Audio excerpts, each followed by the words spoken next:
Back to bulletin.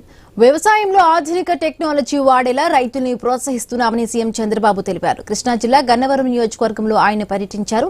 Annadata Sukhibhava నిధులు విడుదల చేశారు. ఆయన ధాన్యం సేకరించాక 24 గంటల్లోనే అకౌంట్లలో డబ్బులు జమ చేస్తున్నామని ముఖ్యమంత్రి తెలిపారు.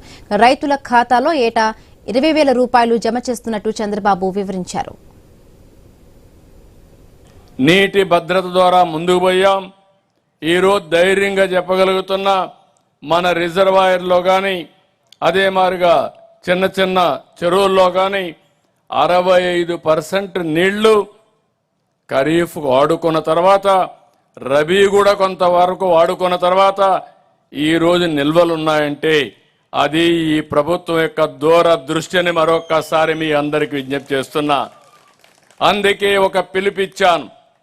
రాబోయే సంవత్సరం మే 15కే నారుమళ్ళు వేసుకోవాలి. నారుమళ్ళు వేసుకొని వర్షం వస్తే వర్షపు నీరుతోనే ఖరీఫ్ పూర్తి కావాలి. ఖరీఫ్ పూర్తి అయ్యే రోజున అన్ని రిజర్వాయర్లో నీళ్లన్నీ నిండుగా ఉంటే రబీ కూడా కొన్ని ప్రాంతాల్లో మెట్టేసుకుని రెండో పంటకు నీళ్లు తీసుకున్నా కూడా రాబోయే సంవత్సరం 75% అన్ని రిజర్వాయర్లో నీళ్లు ఉండాలనేది నా కోరిక.